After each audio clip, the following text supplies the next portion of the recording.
ప్రకృతి త్రిగుణములకు పరుడైనందునే అధోక్షజుడైన శ్రీకృష్ణుని పూర్వము మహామునులు భక్తియుక్త సేవతో అర్చింతిరి. భౌతిక బంధనముల నుండి ముక్తిని పొంది దివ్య లాభమును పొందిన ఉద్దేశముతోనే వారు దేవదేవుని ఆరాధించిరి. అట్టి ప్రామాణికులను అనుసరించు వారు సైతము భౌతిక జగము నుండి ముక్తిని పొందుటకు అర్హులగుచున్నారు. ఇక్కడ భగవద్భక్తి అన్నటువంటిది ఎందుకు చేయాలా అనేటువంటిది స్పష్టంగా ఈ యొక్క శ్లోకంలో మనకు తెలియపరుస్తున్నారు. ప్రస్తుత కలియుగంలో ఏంటి అంటే భక్తి అంటే ఏదో భౌతికమైనటువంటి ఫలాలు పొందడానికి దేవాలయాలకి ఆశ్రమాలకి వెళ్తూ ఉంటారు అన్నమాట. నేను చిన్నప్పటి నుంచి వినేవాడిని, ఎవరైనా ఎక్కడన్నా సత్సంగానికో లేకపోతే ఆశ్రమానికో దేవాలయానికి వెళ్తే వ్యక్తుల మధ్యలో చర్చ ఏముండేదంటే, మనం అనుకునే జరుగుతాయా, అంటే ఏదో కోరికలు తీరితేనే అక్కడికి వెళ్ళేటట్టు, తీరలేదు అంటే వెళ్ళేది లేదు. కానీ అసలు మనుష్య జీవితంలో భగవద్భక్తి అన్నటువంటిది మనం ఎందుకు చేయాలి? ఒకవేళ నీ కోరిక ఫలించింది, నీకు ఒక 100 కోట్లు, 1, 2 కాదు 100 కోట్లు దొరికాయి. ఆ 100 కోట్లతోటి జన్మ, మృత్యువు, ముసలితనం, వ్యాధి అనేటువంటి క్లేశాలని నువ్వేమైనా తప్పించుకోగలవా? మరి తప్పించుకోలేనప్పుడు ఉపయోగం ఏముంది? సో నిజంగా భగవద్భక్తి అన్నటువంటిది మనం పొందితే అన్ని సమస్యలకు శాశ్వతమైన పరిష్కారం అన్నమాట. భగవంతుడు గీతలో స్పష్టంగా చెప్తూ ఉన్నారు, ఆ బ్రహ్మ భువనాంలోకో పునరావర్తినో అర్జున. బ్రహ్మలోకం నుంచి పాతాళలోకం దాకా ఎక్కడికి వెళ్ళినా పునర్జన్మ ఉంది. మామోపేత్యంతు కౌంతేయ పునర్జన్మన విద్యతి. నా లోకానికి ఎవడైతే వస్తాడో పునర్జన్మ లేదు. భక్తి మనం ఎందుకు చేయాలంటే అటువంటి భగవంతుని యొక్క లోకాన్ని చేరుకునే దానికోసం భక్తి చేయాలి. శాశ్వతమైన పరిష్కారం వెతుక్కునే దానికోసం భక్తి చేయాలి. మనం ఈ యొక్క అశాశ్వతమైన టెంపరీ, ఇప్పుడు ఈ సమస్యలన్నిటికీ పరిష్కారం ప్రభుపాదులు వారు చెప్తారు. ఏదైనా గాయం తగిలింది, పోనీ ఊరితే కూడా కొంచెం ఉపశమనం కలుగుతుంది. కానీ ఊదినంత మాత్రాన ఆ ఉపశమనం శాశ్వతమైన పరిష్కారం కాదు. ఆ పుండు మానాలంటే ఔషధం తీసుకోవాలి. ఆ ఔషధం తీసుకున్నప్పుడు ఆ గాయం మానుతుంది. సో అదే రకంగా మన సమస్యలన్నిటికీ కారణం ఏంటి అంటే ఈ దుఃఖాలయంలో మనం ఉన్నాం.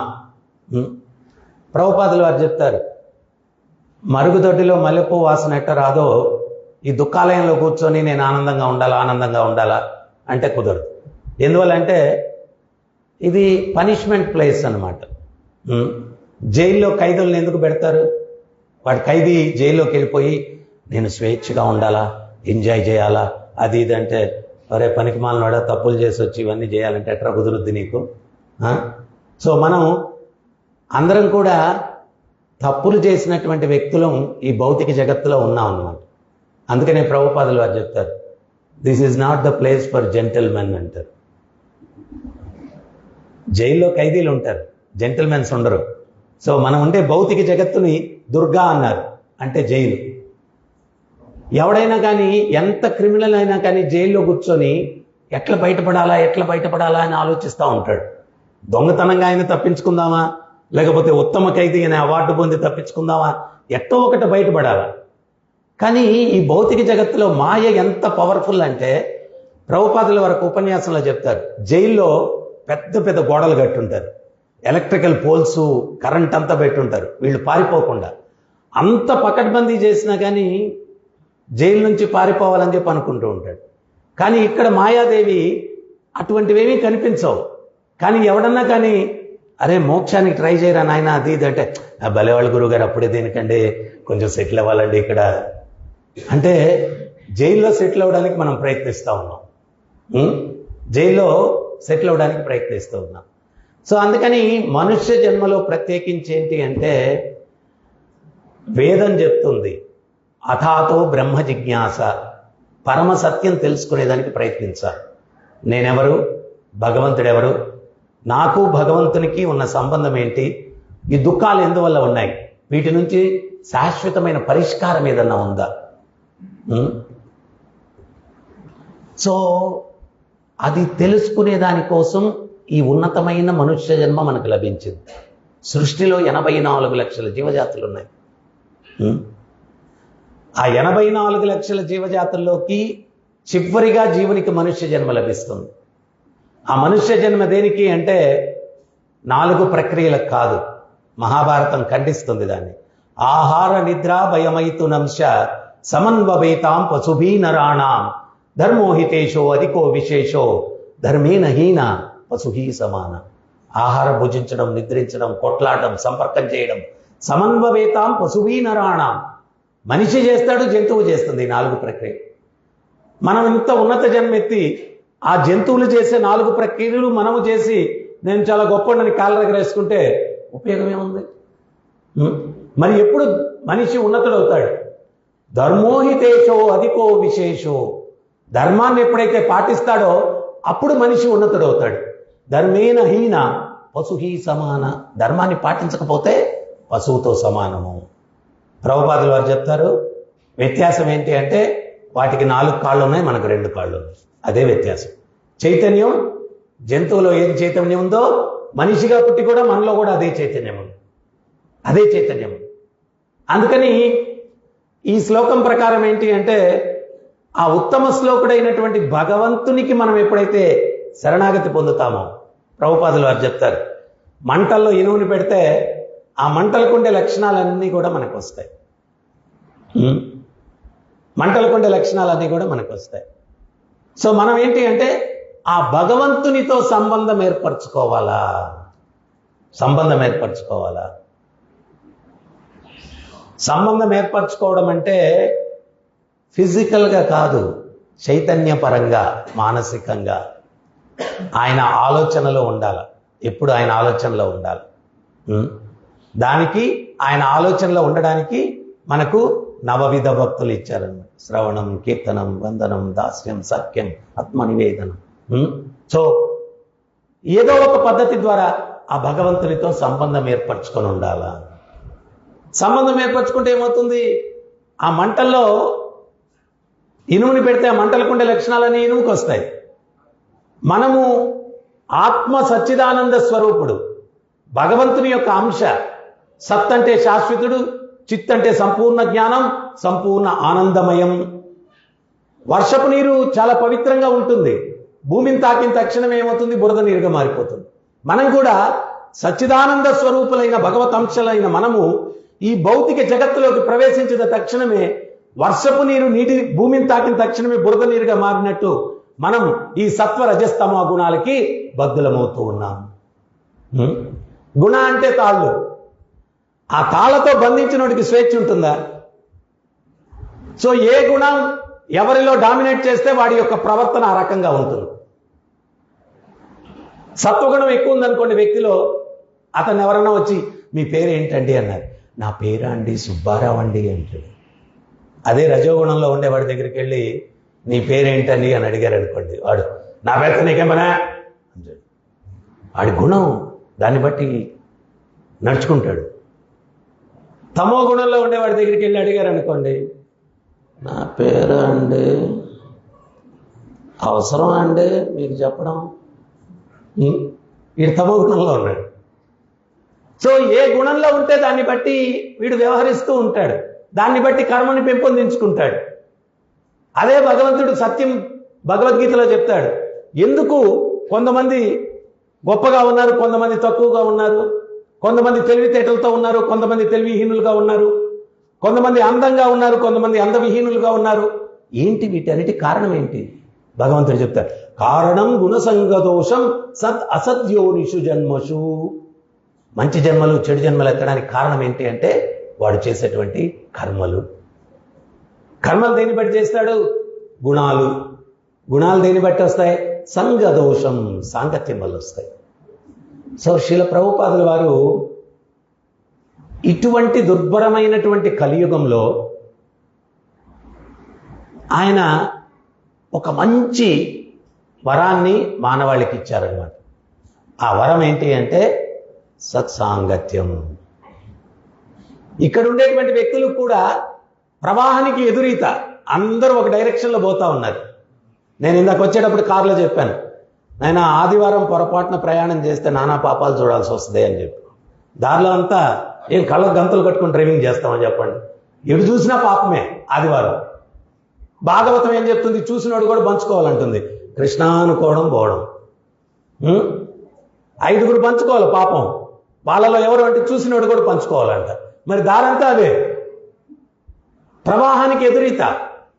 అటువంటి వాతావరణంలో ఇటువంటి మధ్యాహ్నం భగవంతుని గురించి చర్చించుకునేటువంటి ఒక మహత్తరమైనటువంటి అవకాశాన్ని కల్పించినటువంటి ఆచార్యులు అభయచరణ అరవింద భక్తి వేదాంత స్వామి శ్రీల ప్రభుపాదుల వారు చక్కటి అవకాశాన్ని ఇచ్చారు. ఇది ఎంత గొప్ప అవకాశం, భగవంతుని చర్చించుకునేటువంటి అవకాశం. పరీక్షిత్తు సుఖదేవ గోస్వామితో చెప్తాడనమాట, ఎండాకాలం నదులు ఎండిపోతాయి, అక్కడక్కడ చిన్న గుంటల్లో నీళ్లు చేరుతుంది, ఆ నీళ్లు ప్రవాహం లేకపోతే కుళ్ళిపోతుంది. ఆ కుళ్ళిన నీటిని శుద్ధి చేయాలంటే కృత్రిమమైన పద్ధతులు ఏవి కూడా ఉపయోగపడవు. పెద్ద వరద మళ్ళా వచ్చినప్పుడు ఆ కుళ్ళు నీరు కొట్టుకుని పోతుంది. ఈ ఉదాహరణ పరీక్షిత్తు సుఖదేవ గోస్వామి ముందు ఉంచి, గురువర్య మీ ముఖపద్మముల నుంచి కృష్ణ కథామృతం అన్నటువంటి వరద ప్రవహించి నా కర్ణమున ప్రవేశించి హృదయంలోనికి ప్రవహించినప్పుడు నా హృదయంలో అనాదిగా పేరుకున్న కుళ్ళు కొట్టుకొని పోవుగాక, దయచేసి కృష్ణ కథామృతం అన్నటువంటి వరదను ప్రవహింపజేయండి అని వేడుకుంటాడు.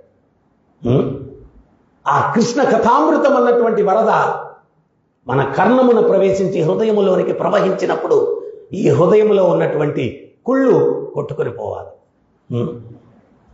చాలామంది ఏమనుకుంటారంటే ఆధ్యాత్మికతకి భౌతిక జీవనానికి సంబంధం లేదు, రెండు సపరేట్. దాని పాటికి అదే, దీని పాటికి ఇదే. తప్పు. ప్రభుపాదులు వారు చెప్పారు, రైల్వే ట్రాక్ అంటే 2 పట్టాలు ఉంటాయి, ఒక పట్టా ఉంటే నడుస్తుందా? మన జీవితానికి కూడా 2 పట్టాలు. ఒకటేంటంటే శరీరాన్ని పోషించుకునేదానికి భౌతిక జీవనం, ఆ భౌతిక జీవనం సక్రమంగా నడవడానికి ఆధ్యాత్మిక జీవనం, గైడెన్స్. 2 పట్టాలు ప్యారలల్గా ఉన్నప్పుడు అప్పుడు ఈ వాహనం నడుస్తుందన్నమాట. మన పూర్వీకులందరూ కూడా చాలా ప్రశాంతంగా ఆనందంగా జీవించారు. ఎందువల్ల అంటే వాళ్ళు ఆధ్యాత్మికతకు మొదటి ప్రాముఖ్యత ఇచ్చారు వాళ్ళు. మనం ఇప్పుడు ఆధ్యాత్మికతకు లాస్ట్ ప్రయారిటీ. చివరిగా వర్షం పడింది అనుకోండి, హోటల్కి వెళ్ళేవాడు ఆగడు, సినిమాకి వెళ్ళేవాడు ఆగడు. ఒకరోజు సంక్రాంతి రోజు మన ఇస్కాన్ రాజమండ్రి 1000 మంది వస్తారు. ఆ రోజు నేను ఉదయం ప్రవచనం ఇచ్చేసి వేరే ఊరికి ప్రవచనానికి వెళ్తా, ఆ గేట్ దగ్గర ఉంటే గేట్కి అడ్డంగా జనాలు ఉన్నారు. 2 ఫ్యామిలీలు మాట్లాడుకుంటే విన్నాను అనమాట. ఒకడు ఇంకొక ఫ్యామిలీని అడుగుతున్నాడు, ఏంట్రా గుడికి వచ్చావు అన్నాడు. వాడు అన్నాడు, ఏ సినిమాకి టికెట్లు దొరకలే అందుకని వచ్చేసా అన్నాడు. అంటే సినిమాకి టికెట్లు దొరకకపోతే పాపం కష్టంగా గుడికి వచ్చాడు అనమాట. సో వర్షం పడితే ఎక్కడికి వెళ్ళేవాడు ఆగుడు, గుడికి వచ్చేవాడు మాత్రం ఆగిపోతాడు. ఈ సమాజము శాంతిగా ఆనందంగా ఎప్పుడు ఉండింది అంటే మొదట ప్రయారిటీ భగవంతునికి ఇచ్చినప్పుడు ఈ యొక్క సమాజం శాంతిగా ఉండింది, ఆనందంగా ఉండింది. అందుకనే ప్రభుపాదులు వారు చెప్తారు, అన్ని సమస్యలకు కారణం ఏంటి ఈ సమాజంలో అంటే గాడ్లెస్ సొసైటీ, భగవంతుడు లేనటువంటి సమాజము. భగవంతుని మధ్యలో మనం ఉంచుకున్నప్పుడు ఆ భగవంతుని యొక్క సందేశాలు, భగవంతుని ఉంచుకోవడం అంటే ఇప్పుడు మనం గుళ్ళు కడుతున్నాం కదా, అది కాదు భగవంతుని ఉంచుకోవడం అంటే. గుడి కట్టేస్తారు, విగ్రహ ప్రతిష్ఠ అంటారు. నేను ఒకసారి ప్రొద్దుటూరులో ఒక విగ్రహ ప్రతిష్ఠకి వెళ్ళాను అనమాట. ప్రవచనం చెప్తుంటే ఏదో గొడవగా ఉంది అక్కడ. ఏంటా గొడవ అని చెప్పి, ప్రవచనం జరుగుతుంది కదా, కొంచెం వాళ్ళు ప్రవచనం అయిన తర్వాత వాళ్ళ సమస్య ఏంటో తీరుస్తానని చెప్పండి, సలహా ఇస్తాను, ప్రస్తుతానికి ఆగమండి అన్నారు. ప్రవచనం అయిన తర్వాత పిలిచాను, ఏంటంటే వాళ్ళందరూ కమిటీ సభ్యులు అంటారు. గురువుగారు ఈ గోడ మీద నా పేరు వేస్తాను అన్నాడండి. లేదండి ఈరోజే కూల్ చేస్తానని అంటాడు. ఒరే సోమవారం ఈరోజు గుడి ఓపెన్ చేస్తున్నారు ఆయన, గోడ కూల్ చేస్తానంటున్నా. అసలు మందిర నిర్మాణం దేనికి? నీలో ఉన్నటువంటి అహంకారాన్ని అవన్నీ తొలగించడానికి. అసలు పర్పస్ డిఫీట్ అయిపోయినట్టు కదా. అసలు మందిరం ఎందుకు నిర్మాణం చేస్తున్నాము? పర్పస్ డిఫీట్ అయిపోయినట్టే. నేను అప్పుడప్పుడు తమాషకి చెప్తుంటాను, ఇట్లా కొంచెం వేడిగా ఉందంట, భక్తులు సత్సంగం జరుగుతుందంట, ఫ్యాన్ వేస్తున్నారంట, ఒక డోనర్ వచ్చి ఫ్యాన్ ఆపేస్తున్నాడంట, మళ్ళా భక్తులు వేస్తున్నారంట, మళ్ళీ ఆపేస్తున్నారంట. ఆయన అడిగాడంట, ఎంత ఉక్కబడుతుంటే ఎందుకు ఆ ఫ్యాన్ పదే పదే ఆపేస్తున్నావు అన్నాడంట. నేను డొనేట్ చేశాను అన్నాడంట. మరి నువ్వు డొనేట్ చేస్తే ఫ్యాన్ తిరగకూడదంటాయా? మరి మూర్ఖుడా, 4 రెక్కల మీద ఇంట్లో 4 పేర్లు రాశాము, తిరిగితే ఎవరికి కనపడదు, ఆపేస్తే అందరికి కనిపిస్తుంది, అందుకని ఆపేస్తున్నాను అన్నాడంట. అన్ని అనర్థాలకి కారణం ఏంటి అంటే ఈ అహంకారం, పేరు, ప్రతిష్ట. ఆధ్యాత్మిక మార్గంలో వీటన్నిటిని తొలగించుకునేదానికి భగవద్భక్తిలోకి రావాలి, మనం భక్తిలోకి రావాలి. సో కేవలం దేవాలయము ప్రాణప్రతిష్ఠ కాదు, ఎక్కడ భగవంతుని యొక్క నామ సంకీర్తన జరుగుతుందో, ఎక్కడ భగవంతుని యొక్క కథలను చర్చించుకుంటారో అక్కడ భగవంతుడు ఉంటాడు, అక్కడ భగవంతుడు ఉంటాడు. ఎక్కడ భగవంతుడు ఉంటే అక్కడ మనం ఆ సాంగత్యంలో పాల్గొన్నప్పుడు ఆ దివ్య గుణాలన్నీ కూడా మనలో వస్తాయి, దివ్య గుణాలన్నీ కూడా మనలో వస్తాయి. సో అందువల్ల భగవద్భక్తిలోకి మనం వెళ్ళినప్పుడు ఎటువంటి పరివర్తన కలగాల, ఆధ్యాత్మిక చింతన అంటే ఎటువంటి పరివర్తన కలగాల?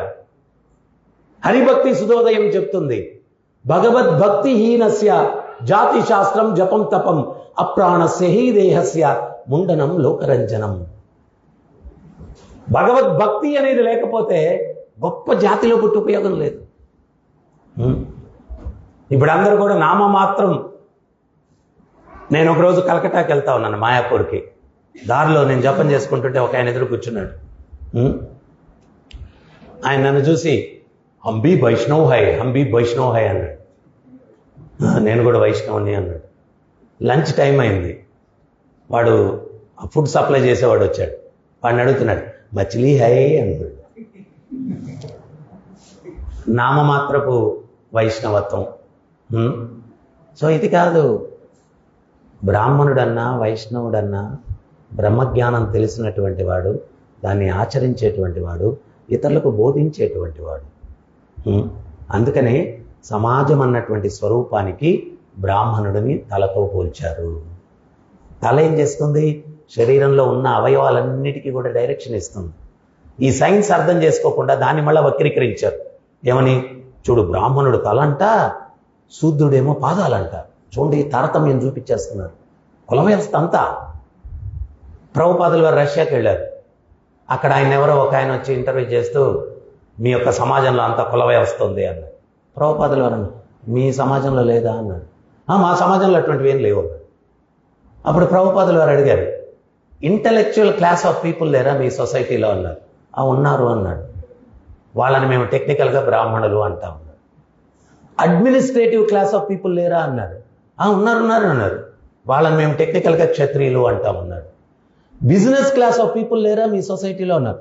బ్రహ్మాండంగా ఉన్నారు అన్నారు. వాళ్ళని మేము టెక్నికల్గా వైశ్యులు అంటాం. లేబర్ క్లాస్ ఆఫ్ పీపుల్ లేరా మీ సొసైటీలో ఉన్నారు అన్నారు. వాళ్ళని మేము టెక్నికల్గా శూద్రులు అంటాం. మీ సొసైటీలో ఉన్నారు, మా సొసైటీలో కూడా ఉన్నారు. ఎక్కడైనా ఉంటారు. నువ్వు ఫిజికల్గా పనిచేసేవాడిని తీసుకెళ్ళి నేను ఐఏఎస్ ఆఫీసర్ని చేస్తాననే దానికి ఉందా? లేదు కదా. అర్హతను బట్టే కదా ఐఏఎస్ ఆఫీసర్ అవుతాడు. ఇక్కడ కూడా అంతే. భగవంతుడు అదే చెప్పాడు, చతుర్వర్ణం మయా సృష్టం గుణకర్మ విభాగస్య. 4 వర్ణాలు నేనే సృష్టించాను. దేన్ని బట్టి? గుణకర్మ. గుణాలు చేసేటువంటి పనులు. పుట్టుక అనలేదు, జన్మ అనలేదు. ప్రభుపాద దానికి కూడా ఉదాహరణ ఇచ్చాడు. డాక్టర్ కుమారుడు, మా తండ్రి గారు డాక్టరు, నాకు కత్తిచ్చేయండి, ఓపెన్ హార్ట్ సర్జరీ చేసేస్తానంటే ఎవడన్నా ఒప్పుకుంటాడా? వాళ్ళ తండ్రికి డిగ్రీ ఉంటే వీడికి డిగ్రీ ఉండాలా?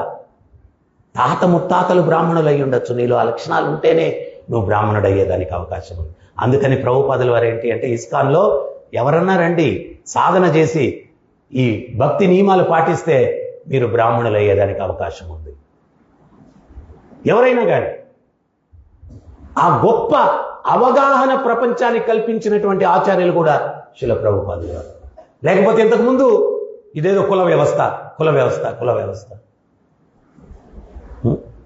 సో ఈరోజు సొసైటీకి కావాల్సింది ఏంటి అంటే, ఈ కృష్ణతత్వాన్ని, ఈ సనాతన ధర్మాన్ని సరి అయినటువంటి అవగాహన చేసుకొని దాన్ని మనం ప్రజల్లోకి తీసుకెళ్ళడానికి ప్రయత్నం చేయాలి. Need of the hour. సమాజానికి ఇప్పుడు ప్రస్తుతం అవసరం అది. మంచి చెప్పేవాళ్ళు కావాలి. మంచి చెప్పేవాళ్ళు కాదు. ఉదయం లేస్తే సాయంత్రం వరకు 1,00,000 చెడు మార్గాలు చూపించే మాధ్యమాలు మన చుట్టూ ఉన్నాయి. ఈ మాధ్యమాలు మన చుట్టూ ఉన్నాయి. నేను ఎప్పుడు చెప్తూ ఉంటాను, కౌరవుల్ని చెడిపేసింది ఎవరు? ఐడియా ఉందా మీకేమన్నా? శకుని కౌరవుల పక్షానే ఉండేవాడు, దగ్గరే ఉండేవాడు. వాళ్ళకి చెడు మార్గం చూపించి వాళ్ళని చెడిపేశాడు. మనకు శకుని ఇంకొక రూపంలో తయారై ఉన్నాడు కలియుగంలో, సెల్ ఫోన్ రూపంలో. శకుని మామ పాకెట్లో ఉన్నాడు. సో వాడిని అనుసరించామంటే కౌరవుల జీవితాలు ఎక్కడ నాశనం అయ్యాయో మన జీవితాలు కూడా నాశనం అయిపోతాయి. సో అందుకని మంచి మార్గదర్శకం ఇచ్చేటువంటి వ్యక్తులు అవసరం. శ్రీల ప్రభుపాదుల వారు ఏంటి అంటే, నేను ఈ యొక్క ఇస్కాన్ సంస్థను స్థాపిస్తున్నాను, దీని ద్వారా బ్రాహ్మణులను తయారు చేయాలనుకుంటూ ఉన్నాను. నేను ఇందాక మళ్ళీ చెప్పాను, బ్రాహ్మణుడు అంటే అది కుల వ్యవస్థ కాదు. బ్రహ్మజ్ఞానం తెలిసిన వాడు, శరీరం అన్నటువంటి స్వరూపమైనటువంటి సమాజానికి మార్గదర్శకం ఇచ్చేటువంటి వాడు. గురునానక్ ఒకసారి గ్రామానికి వెళ్తాడంట. ఆ గ్రామంలో అందరూ మంచోళ్ళు అయితే గురునానక్ అంటారంట, ఈ గ్రామం సర్వనాశనం అయిపోవాలని ఆశీర్వచనం చేస్తారంట. అందరు మంచోళ్ళు. ఇంకో గ్రామానికి వెళ్తారు, అందరు చెడ్డోళ్ళు. ఉపన్యాసం అయిన తర్వాత గురునానక్ అంటారంట, ఈ గ్రామం బ్రహ్మాండంగా అభివృద్ధి చెందాలా అంటాడంట. ఈ వెనకాల వెళ్ళిన శిష్యులకి బుర్ర చెడిపోయింది. వాళ్ళు రాత్రి 11 గంటలప్పుడు వెళ్ళి గురునానక్ గారి తలుపులు తట్టేశారనమాట. ఆయన, ఏంట్రా బాబు ఇప్పుడు నిద్రలేపారు నన్ను అన్నారంట. గురువుగారు, మీ ఆశీర్వచనాల వెనకాల ఆంతర్యం ఏంటో అర్థం కావట్లేదు. మంచోళ్ళు ఉండే గ్రామం చెడిపోవాలని ఆశీర్వచనం చేశారు, చెడ్డవాళ్ళు ఉండే గ్రామం అభివృద్ధి చెందాలని ఆశీర్వచనం చేశారు, వీటి వెనకాల ఆంతర్యం ఏంటి అన్నాడు. అప్పుడు గురునానక్ చెప్పారంట, మంచోళ్ళు ఉండే గ్రామంగాన చెడిపోతే జీవనోపాధికి తలా ఒక దిక్కుకి వెళ్తారు. వాళ్ళు ఎక్కడికి వెళ్తే అక్కడ మంచిని పెంపొందిస్తారు. ఎందువల్లంటే వాళ్ళు మంచోళ్ళు కాబట్టి. అందుకని మంచోళ్ళు ఉండే గ్రామం నాశనం అయిపోవాలని చెప్పి ఆశీర్వచనం చేశారు. మరి చెడ్డోళ్ళు ఉండే గ్రామం అభివృద్ధి చెందాలని ఎందుకు గురువు గారు ఆశీర్వచనం చేశారన్నాడు. చెడ్డోళ్ళు ఉండే గ్రామం కూడా చెడిపోయిందంటే వాళ్ళు తలా ఒక దిక్కుకి వెళ్తారు, వాళ్ళు ఎక్కడికి వెళ్తే అక్కడ నాశనం చేసేస్తారు. అక్కడ అభివృద్ధి చెందితే వాళ్ళందరూ అక్కడే ఉంటారు, వాళ్ళ నీడ కూడా పక్క గ్రామం మీద పడకుండా ఉంటే మిగిలిన గ్రామాలు ఉద్ధరింపబడతాయి. అందుకని చెడ్డోళ్ళు ఉండే గ్రామం అభివృద్ధి చెందాలని ఆశీర్వచనం చేశారు. సో దీన్ని బట్టి మనం అర్థం చేసుకోవాల్సింది ఏంటి అంటే, నీడ్ ఆఫ్ ద అవర్ ఏంటి అంటే, మంచిని పెంపొందించేటువంటి వ్యక్తులు సమాజంలో మనకు కావాలా. సో ప్రభుపాదులు వారు ఏంటి అంటే, ఈ యొక్క సనాతన ధర్మం అది వే ఆఫ్ లైఫ్ అనమాట. ఏ ధర్మాన్ని మనం ఆచరిస్తే ఆర్థికంగా, మానసికంగా, ఆరోగ్యపరంగా, సాంఘికంగా, ఆధ్యాత్మికంగా రిపేర్లు లేకుండా సమాజం ఆరోగ్యంగా ముందుకెళ్తుందో అటువంటి ధర్మాన్ని తెలియపరిచేటువంటిదే సనాతన ధర్మం. సనాతన ధర్మం. అయితే మనం ఏంటి అంటే, ఈ పాశ్చాత్య సంస్కృతి దాన్ని అనుసరించి మనం మన ధర్మాన్ని నిర్లక్ష్యం చేసి, ఇప్పుడు పరిస్థితి ఎట్లా ఉంది అంటే, నడి సముద్రంలో ఉన్నాం. ఒకసారి ఒక కాకి ఒకటి ఒక ఏనుగు మృతకళేబరం నదిలో కొట్టుకుపోతూ ఉండిందంట. నదిలో కొట్టుకుపోతూ ఉంటే ఆ కాకి దాని మీద కూర్చునిందంట. మంచి ఎక్స్పీరియన్స్. నౌకా విహారం. ఆ నదిలో అట్లా కొట్టుకుపోతుంది ఆ ఏనుగు కళేబరం. దీనికి ఆకలేస్తే కొంచెం పొడుచుకొని తింటా ఉంది, మళ్ళీ రిలాక్స్ అయిపోతుంది. ఇంకెగరాల్సిన అవసరం లేదు, ఆహారం కోసం వెతకాల్సిన అవసరం లేదు. అరే బాగుందని చెప్పి పోతా ఉంది. ఆ నదిలో నీళ్లు చివరికి ఎక్కడ కలుస్తాయి? సముద్రంలో కలుస్తాయి.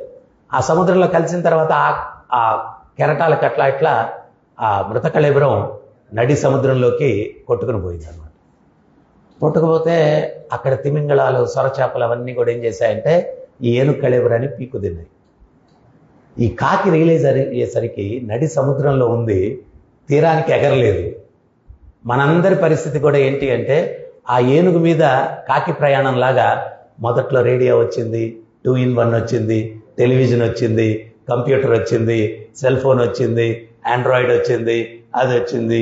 లాస్ట్లో సముద్రం మధ్యలో ఉన్నాం, తీరానికి ఎట్టెగరాలో తెలియదు. ఇవన్నీ మనల్ని చంపేస్తూ ఉన్నాయి. షెల్టర్ లేదు ఇప్పుడు. సో అందుకని మనందరం కూడా ఇప్పుడు రియలైజ్ అవ్వాల్సింది ఏంటి అంటే, ఆ కాకిలాగా మూర్ఖంగా ఈ గ్యాడ్జెట్స్ అవి ఇవి ఏదో భౌతిక జీవనం బాగుంది అనుకొని వెళ్ళడం కాదు.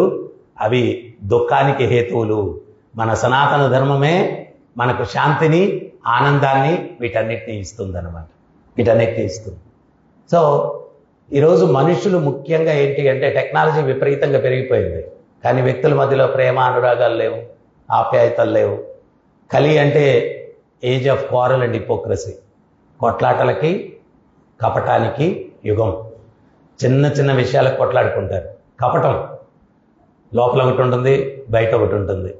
నేను ఎప్పుడో ఒక ఉదాహరణ చెప్తుంటాను. ఎదురెదురు పడినప్పుడు నమస్కారం సార్ అంటాడు, మనసులో ఏమనుకుంటాడు, నిన్నటిదాకా నాతో సైకిల్లో తిరుగుతున్నాడు, ఈరోజు కారులో తిరుగుతున్నాడు, ఆ కారు పోకుండా పోతుందా, నేను చూడకుండా పోతానా అని చెప్పి మనసులో అనుకుంటూ బయటికి నమస్తే అంటాడు.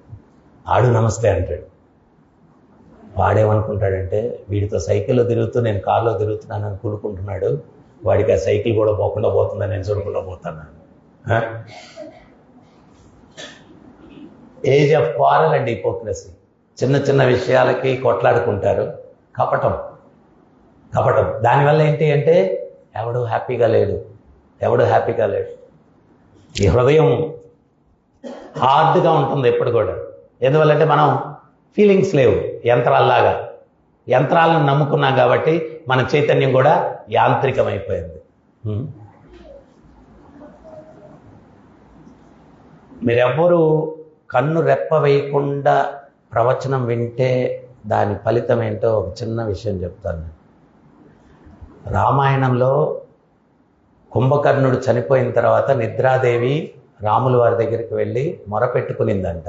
ఏమని అంటే, నాకుండేది ఒకే ఒక్క డిసైపుల్, వాడిని కూడా చంపేశారు, ఇంకా ఫాలోవర్సే లేరు నాకు అనిందని.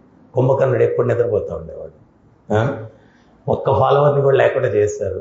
అప్పుడు రాములు వారు చెప్పారంట నిద్రాదేవికి, ఏం భయపడద్దు, నా కథ ఎక్కడ మొదలైతే అక్కడ ఎవడు నిద్రపోయాడో నీ ఫాలోవరు, నిన్ను జయించి నా కథ వింటే వాడు నా ఫాలోవరు, మోక్షం పొందుతాడు అన్నాడంట. ఇప్పుడు మనం నిద్ర ఫాలోవర్సా లేకపోతే రాముల వారి ఫాలోవర్స్ అవ్వాలో డిసైడ్ చేసుకోవాలన్నమాట. సో అందువల్ల మనం వ్యక్తుల్లో ఏంటి అంటే ముఖ్యంగా ఆధ్యాత్మికత భౌతిక జీవనానికి ఎట్లా ఉపయోగపడుతుందంటే డే టు డే జీవితం గడపడానికైనా వ్యక్తుల మధ్యలో ప్రేమ, అనురాగం, ఆప్యాయత ఇవన్నీ ఉండాలి. సో ఈ మధ్య కాలంలో ఏంటి అంటే అవి కరువు అయిపోయాయి. టెక్నాలజీ విపరీతంగా పెరిగిపోయినా మనిషి అసంతృప్తికి కారణం ఏంటి అంటే వ్యక్తుల మధ్యలో ప్రేమ లేదు. మీరు ఏ ఇంట్లో అయినా సామరస్యంగా మాట్లాడుకునేది కూడా గొడవలాగా ఉంటుందన్నమాట. అయ్యగారు రోజంతా కష్టపడి ఇంటికి వస్తాడు, కాలింగ్ బెల్ వస్తగానే భార్య తలుపు తెస్తుందన్నమాట. ఆయన చేయి చూసేస్తాం చూడంగానే, తలుపు దింగానే, ఈరోజు కూడా కూరగాయలు మర్చిపోయి వచ్చారా ఉంటుంది గట్టిగా. అప్పుడు ఆయన 24 గంటలు నీ కూరగాయలే, నా ఆఫీస్లో ఎన్ని ఇబ్బందులు ఉన్నాయో నీకు అవసరం లేదు అంటాడు. ఇంక యుద్ధం, కురుక్షేత్రం, అదేదో టీవీ సీరియల్లో మహాభారత్ స్టార్ట్ అయిపోద్ది అనమాట. వీటన్నిటికి కారణం ఏంటి అంటే ఈ హృదయాలు, భగవంతుడు ఏంటి అంటే ప్రేమ స్వరూపుడు. ఆ ప్రేమ స్వరూపుడు ఇచ్చినటువంటి ఆ ప్రేమతత్వం భగవద్గీతలో ఉంది, భాగవతంలో ఉంది. అది మనకు వంట పట్టం. దానివల్ల హార్ట్ సాఫ్ట్వేర్ ఉండాల్సిందే హార్డ్వేర్ అయిపోయింది అనమాట. అందుకని ఎవరితో ఎవరు డీల్ చేసినా కానీ చాలా కఠినంగానే ఉంటూ ఉంది. సో మీ అందరికీ ఒక చిన్న ఉపాయం చెప్తాను, ఆ హార్డ్వేర్ని సాఫ్ట్వేర్గా ఎట్లా మార్చుకోవాలా అని. ఎట్లా అంటే హనుమంతుల వారు పుట్టి 7 రోజులు అయిందంట. 7 రోజులైతే అంజనాదేవి చక్కగా స్నానం చేసి అలంకరణ చేస్తూ ఉందంట. చేస్తూ ఉంటే చక్కటి కీర్తన వినిపించిందంట. తల్లిని అడిగాడు, ఎవరు పాడుతున్నారమ్మా అని. దేవర్షి నారదముని పాడుతున్నాడు. అమ్మ దగ్గర నుంచి అదృశ్యమైపోయి నారదముని ముందు ప్రత్యక్షమయ్యాడంట. నారదమునికి నమస్కరించుకుంటే అప్పుడు నారదుల వారు అడిగారంట, హనుమ 7 రోజులు ఏం చేసావయ్యా అన్నాడండి. స్వామి, పుట్టకనే చాలా ఆకలేసింది, ఆకాశంలోకి అట్లా చూశాను, సూర్యుడు పండులా కనిపించాడు, మింగడానికి వెళ్ళాను, మూతంతా మాడిపోయింది చూడండి అన్నాడంట. దేవతలందరూ యుద్ధానికి వచ్చారు, వాళ్ళందరితోటి యుద్ధం చేశాను, వాళ్ళందరూ ప్రసన్నమైపోయి ఒక్కో దేవత రకరకాల వరాలు ఇచ్చారు. అప్పుడు నారదుల వారు అడిగారంట, నా నుంచి నీకేం వరం కావాలా అన్నాడు. అంటే వాళ్ళెవ్వరూ ఇవ్వనటువంటి వరాన్ని నాకు ఇవ్వండి అన్నాడంట. అంటే అప్పుడు నారదుల వారు అన్నారంట, సదా హరిని కీర్తిస్తూ ఉండు అన్నాడంట. ఎప్పుడైతే ఆ ఆశీర్వచనం చేశారో ఈయన ఇమీడియట్గా రఘుపతి రాఘవ రాజారాం పతిత పావన సీతారాం.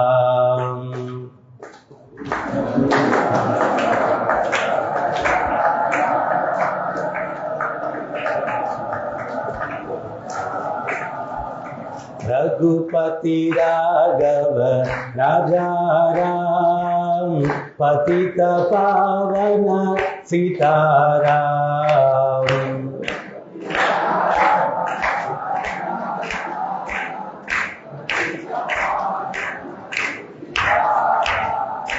సీతారాం జయ సీతారాం సీతారాం జయ సీతారాం.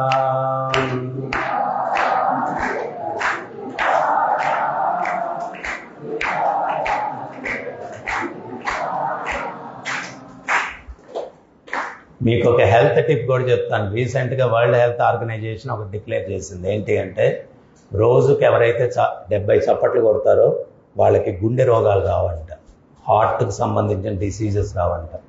మీరు ఈ హరే కృష్ణ మంత్రం నేర్చుకొని మీ పూజ గదిలో కూర్చొని 70 కొట్టండి. మళ్ళీ ఎక్కువ ఆరోగ్యం అయితే కూడా తట్టుకోలేము మనం.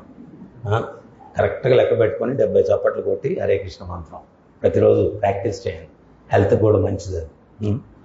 సో ఆయన హనుమంతుల వారు అట్లా కీర్తన చేస్తూ ఉంటే నారదముని ఒక రాయి మీద కూర్చొని, పక్కన ఇంకొక రాయి ఉంటే ఆ రాయి మీద వీణ పెట్టారంట. ఈ కీర్తనకి ఆ రాయి కరిగిపోయింది, కరిగిపోయి నీరైపోయింది. ఈ వీణ తేలుతూ ఉంది దాంట్లో. ఎవరన్నా హృదయం హార్డ్గా ఉంది అంటే, కరిగిపోవాలంటే ఏం చేయాలి? దీన్ని బట్టి హరే కృష్ణ హరే కృష్ణ కృష్ణ కృష్ణ హరే హరే హరే రామ హరే రామ రామ రామ హరే హరే. ఇక్కడ మళ్ళీ ఇంకో క్వశ్చన్ వస్తుంది, గురుగారు ఎన్ని రోజులు జపించాలండి? ఎన్ని రోజులు జపించాలండి? సో ఆయన కీర్తన చేస్తూ ఉంటే ఈ రాయి కరిగిపోయింది, వీణ పెట్టారు. కొన్ని గంటలు గడిచిపోయింది. అప్పుడు నారదుల వారు తన్మయత్వం నుంచి తేరుకొని ఏమన్నారంటే, ఏ హనుమ హనుమ ఇంక కీర్తన ఆపోయా, నేను ఒక్కడిని మీడియా మెన్ని, ముల్లోకాలు వార్తలు నేనే చేర్చాలా, ఒక్క దగ్గర ఇంతసేపు ఉంటే ఎట్లా కుదురుతుంది, కీర్తన ఆపే అన్నాడంట. కీర్తన ఆపేశాడు. తక్షణమే ఈ ద్రవ పదార్థంగా మారిన రాయి మళ్ళీ ఘన పదార్థం అయిపోయింది. ఆ వీణ దాంట్లో చిక్కుపోయింది. సో మీరు అడిగే రెండో ప్రశ్న ఏంటి అంటే, ఎన్ని రోజులు జపం చేయాలా? ఎన్ని రోజులు జపం చేస్తే అన్ని రోజులు సాఫ్ట్వేరు, జపం ఆపేస్తే హార్డ్వేర్. ఇదనమాట. ఇది అర్థం చేసుకోవాలి. మనం రోజు జపం చేస్తూ ఉంటే హృదయం సున్నితంగా ఉంటుంది, సరళంగా ఉంటుంది. లేదు అంటే మళ్ళా రాయి అయిపోతుంది. సో అప్పుడు ఈ వీణ చిక్కుపోయింది, తీపోతే రావట్లేదు. అప్పుడు హనుమంతుల వారితోటి నారదుల వారు చెప్పారు, ఏ హనుమ మళ్ళా కీర్తన చేయబోయా అని. ఏనేం చేశాడు? తుర్రుని పరిగెట్టుకుంటూ ఇంట్లోకి వెళ్ళిపోయాడు. నారదుల వారు వెనకాల పరిగిస్తున్నారు, ఏ హనుమ హనుమ కీర్తన చేయి కీర్తన చేయాలి. ఒక గదిలో నుంచి ఇంకో గదిలోకి, ఇంకో గదిలో నుంచి ఇంకో గదిలోకి, మొత్తం ఇల్లంతా తిప్పించేస్తున్నాడు. అంజనాదేవి చూసింది, ఏ హనుమ ఏం చేస్తున్నావు? స్వామి నారదాన్ని నమస్కరించుకుంది. అప్పుడు నారదుల వారు చెప్పారు, అమ్మా మీ పిల్లవాడు ఎంత ఆకతాయి తల్లి, ఏం చేశాడో చూడు, నా వీణ చిక్కుపోయింది, మళ్ళా కీర్తన చేయరా బాబు అంటే ఇల్లంతా పరిగెత్తిచ్చేస్తున్నాడు.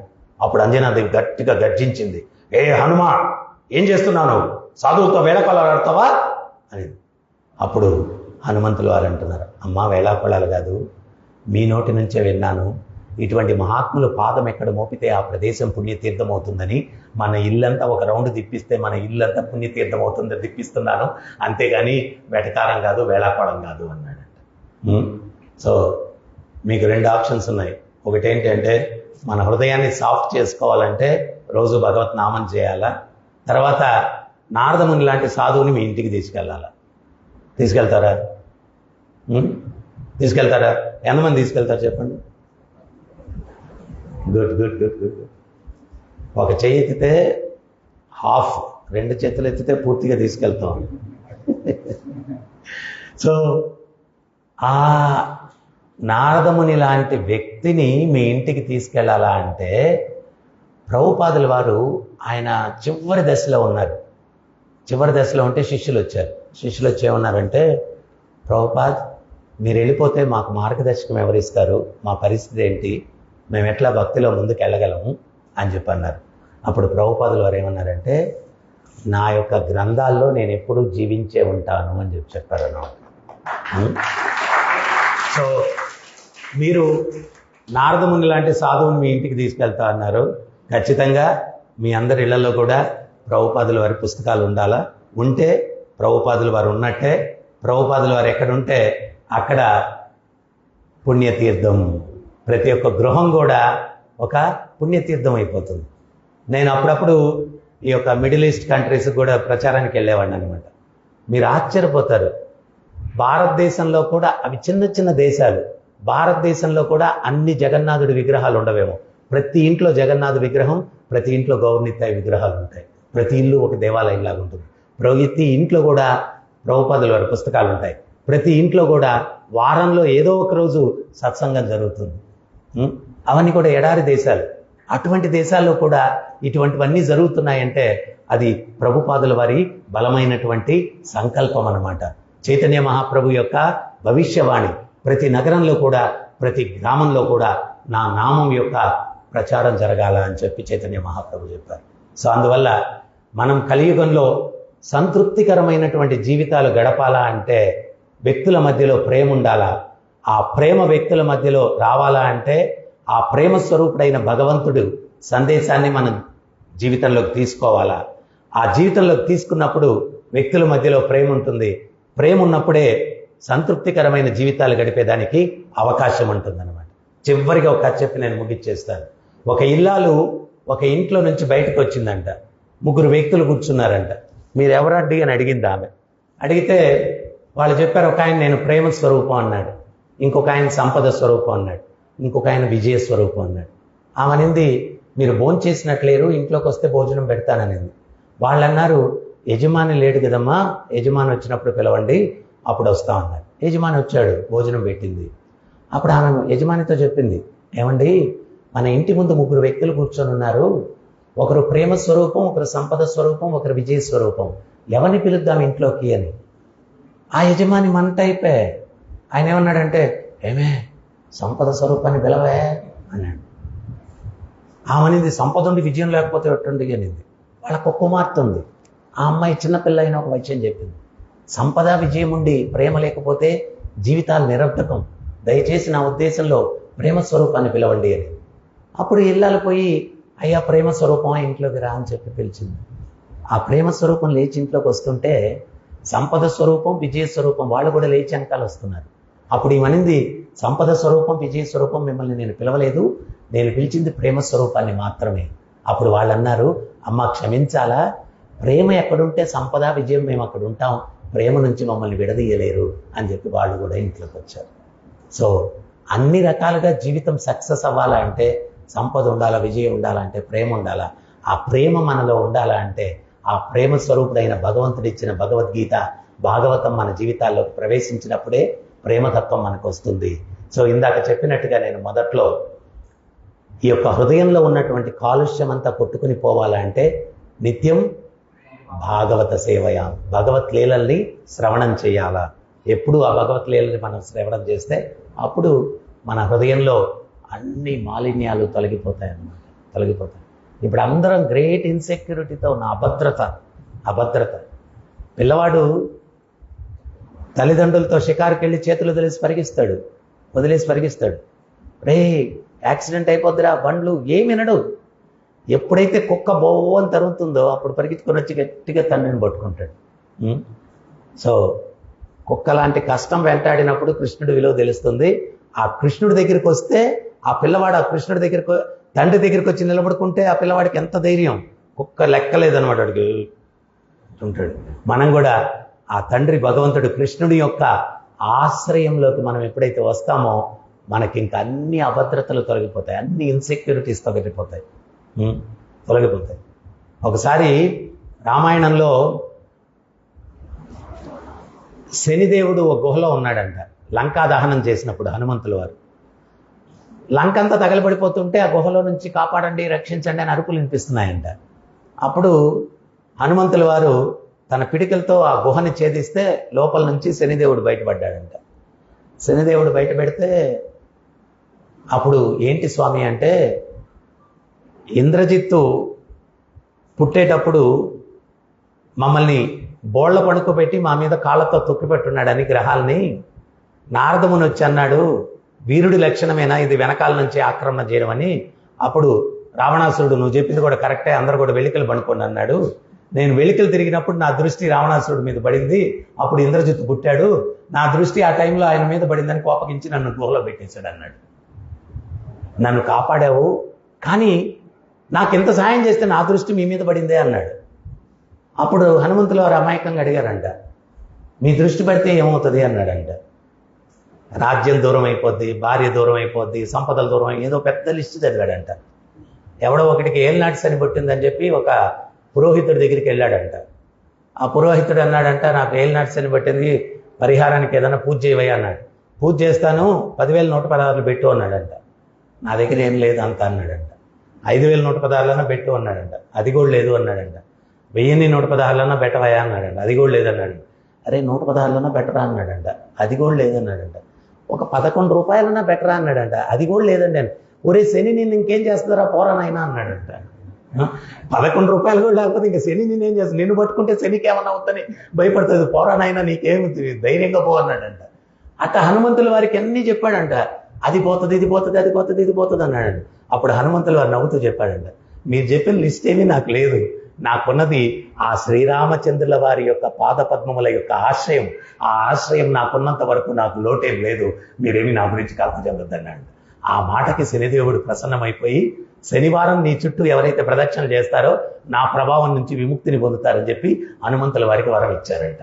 సో ఈ రకంగా ఆ భగవంతుని శరణాగతి మనకుంటే మనకు ఏ అభద్రతలు ఉండవు. ఆ శరణాగతి పొందేటువంటి మార్గాన్ని ప్రపంచానికి చూపించినటువంటి ఆచార్యులు శిల ప్రభుపాదుల వారు. ఆయన మార్గంలో నడిచినటువంటి ఆఫ్రికాలో క్యానిబాల్స్ మనిషి మాంసాన్ని తింటారు, అటువంటి వ్యక్తుల్లో కూడా ఆయన మార్పు తీసుకొని వచ్చారనమాట. ఒకరోజు అమెరికాలో ఒక వ్యక్తి అడుగుతాడు, భారతదేశం నుంచి వచ్చిన సాధువులు ఏదో ఒక మ్యాజిక్ చేస్తారు, మీరేం మ్యాజిక్ చేయలేదే అని ప్రభుపాదుల వారిని అడుగుతారు. అప్పుడు ప్రభుపాదుల వారు చెప్తారు, ఉంగరాలు సృష్టించడం, వాచీలు సృష్టించడం, మీరు షాపులకు వెళ్తే అన్నీ దొరుకుతాయి, అవి అదేం పెద్ద సమస్య కాదు. నేను చేసిన మ్యాజిక్ సృష్టిలో ఇంతవరకు ఎవరు చేయలేదంటారు. మరి మేము చూడలేదే అంటారు.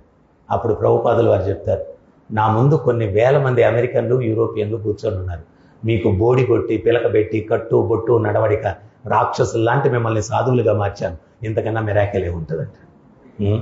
సో చివరిగా నేను చెప్పబోయేది ఏంటి అంటే, నీడ్ ఆఫ్ ద అవర్ ఏంటి అంటే వ్యక్తుల యొక్క వ్యక్తిత్వంలో మార్పు తీసుకురావడం. ప్రభుపాదులు వారు చెప్తారు, 20 కుక్కలను గదిలో పెట్టి silence please love each other అని బోర్డులు పెడితే ఉపయోగం లేదు, అవి కాట్లాడుకుంటాయి. సో మనిషిలో ఉన్న మృగత్వం, మనిషిలో ఉన్న రాక్షసత్వం పోయేంత వరకు సమాజంలో శాంతి లేదు. అది పోవాలా అంటే ఈ ప్రేమతత్వంలోకి ప్రతి ఒక్కరూ రావాలా. సో అది అన్ని సమస్యలకు పరిష్కారం. సో అందువల్ల హరే కృష్ణ మంత్రాన్ని జపించండి. ఏమవుతుంది హరే కృష్ణ మంత్రం జపిస్తే? హార్డ్వేర్ సాఫ్ట్వేర్ అవుతుంది. తర్వాత భగవద్గీత భాగవతాన్ని నిత్యం శ్రవణం చేస్తే ప్రేమతత్వం, హృదయంలో ఉండే కల్ముషాలు తొలగిపోతాయి. అదే మానవ సమాజంలో ఉన్నటువంటి అన్ని సమస్యలకు పరిష్కారం. సో ప్రభుపాదులు వారు చెప్పినట్టుగా ఈరోజు సమాజంలో ఉన్న సమస్యలన్నిటికీ కారణం గాడ్లెస్ సొసైటీ, భగవంతుడు లేని సమాజం. భగవంతుడిని సెంటర్లో సమాజంలో పెట్టామంటే అప్రయత్నంగా అన్ని సమస్యలు తొలగిపోతాయి. ఆ సమాజం, ఆ కుటుంబం వైకుంఠంగా మారుతుంది. హరే కృష్ణ. ఒక్కసారి నాతో రామని చెప్పండి, హరే కృష్ణ హరే కృష్ణ కృష్ణ కృష్ణ హరే హరే హరే రామ హరే రామ రామ రామ హరే హరే. చివరిగా నామం ఎందుకు చేపిస్తారంటే, ఎప్పుడు ఉపన్యాసం అయిపోయే లాస్ట్ స్టేజ్లో ఒక కథ మా గురువు గారు చెప్పింది గుర్తొచ్చింది నాకు. ఏంటది అంటే, ఒక పండితుడు, ఒక బస్ డ్రైవరు ఒకే రోజు చనిపోయారంట. యమధర్మరాజు వచ్చి, పండితుడేమో నరకానికి వెళ్తాడు, రోజు ఉపన్యాసం ఇచ్చే ఆయన, బస్ డ్రైవర్ వైకుంఠానికి వెళ్తాడు అన్నాడంట. ఈ ఉపన్యాసం ఇచ్చే ఆయనకి ఎక్కడ లేని కోపం వచ్చిందంట. ఇదేమి నిర్ణయం యమధర్మరాజా, నేను రోజు ఉపన్యాసం చెప్పేవాడిని, నేను నరకానికి వెళ్ళడం ఏంటి, ఆఫ్టర్ ఆల్ వీడు బస్ డ్రైవరు, వీడు వైకుంఠానికి వెళ్ళడం ఏంటి అన్నాడు. అప్పుడు యమధర్మరాజు చెప్పాడంట, రోజు ఉపన్యాసం చెప్పేవాడివి, భగవంతుని గురించి ఒక మొక్క కూడా చెప్పేవాడివి కాదు, నేను ఇంద్రుణ్ణి చంద్రుణ్ణి నీ గొప్పలు చెప్పుకునేవాడివి. కానీ ఈ బస్సు డ్రైవర్ చాలా ర్యాష్గా డ్రైవింగ్ చేసేవాడు, టర్నింగుల్లో కూడా స్పీడ్ తగ్గేవాడు కాదు, జుమ్మని తిప్పేసేవాడు. ప్రయాణికులందరూ భయంతో కృష్ణ రామ గోవింద అనుకునేవాళ్ళు. కొన్ని వేల మంది ప్రయాణికుల చేత భగవత్నామం చేయించాడు వాడు, అందుకని వైకుంఠానికి వెళ్తాడు అన్నాడు. సో అందువల్ల మీరెంత నామం చేస్తారో, ఇతరుల చేత ఎంత నామం చేపిస్తారో దాన్ని బట్టి మన పురోభివృద్ధి. హరే కృష్ణ.